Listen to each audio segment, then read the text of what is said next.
কথা বলেছিল শীর্ষ আদালত, কিন্তু তারপরেও কিন্তু কর্মবিরতি অব্যাহত রয়েছে। একদিকে যেমন আমরা দেখতে পাচ্ছি যে আরজি করে সেখানেও কিন্তু অবস্থান বিক্ষোভ জারি রয়েছে জুনিয়র চিকিৎসকদের, অন্যদিকে কর্মবিরতি অব্যাহত জুনিয়র চিকিৎসকদের ন্যাশনাল মেডিকেল কলেজেও। আমাদের সঙ্গে সরাসরি রয়েছে, মাফ করবেন, আমাদের সঙ্গে ফোন লাইনে রয়েছেন আমাদের প্রতিনিধি শুভঙ্কর মণ্ডল। শুভঙ্কর, আমরা জানি যে গতকালই কিন্তু সুপ্রিম কোর্টের পক্ষ থেকে নির্দেশ দেওয়া হয়েছিল এ বিষয়ে, এবং তার পাশাপাশি অনুরোধও করা হয়েছিল যারা আন্দোলনকারী চিকিৎসকরা রয়েছেন তাদের কাজে ফেরার কথা বলা হয়েছিল সেখানে। আজ কি বলছেন ন্যাশনাল মেডিকেল কলেজের আন্দোলনকারী চিকিৎসকরা? দেখো, তাদের কিন্তু একটাই কথা যে যতক্ষণ না পর্যন্ত নির্যাতিতা ছাত্রীর বিচার হচ্ছে, তিনি বিচার পাচ্ছেন এবং দোষীদের শাস্তি হচ্ছে, ততক্ষণ পর্যন্ত কিন্তু আরজিকর মেডিকেল কলেজ হাসপাতালের আন্দোলনকে সলিডারিটি জানিয়ে যে আন্দোলন ন্যাশনাল মেডিকেল কলেজ হাসপাতালে শুরু হয়েছিল সে আন্দোলন চালাবে তারা।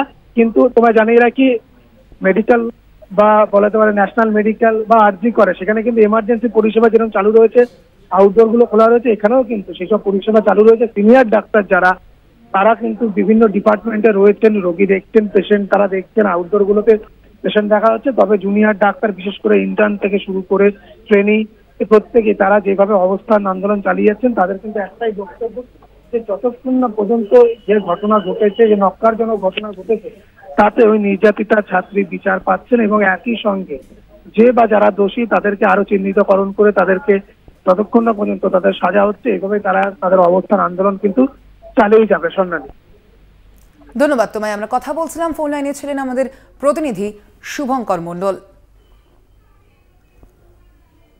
ন্যাশনাল মেডিকেল কলেজেও কর্মবিরতি অব্যাহত রয়েছে, জুনিয়র চিকিৎসকদের অবস্থান বিক্ষোভ জারি রয়েছে তাদের, এবং সুপ্রিম কোর্টের নির্দেশের পরেও কিন্তু কাজে ফিরতে নারাজ রয়েছেন চিকিৎসকরা। তারা আরজিকর ঘটনার প্রতিবাদে এখনো পর্যন্ত জারি রেখেছেন কর্মবিরতি অব্যাহত আজ পর্যন্ত, এবং জুনিয়র চিকিৎসকদের অবস্থান বিক্ষোভও চলছে একই সঙ্গে।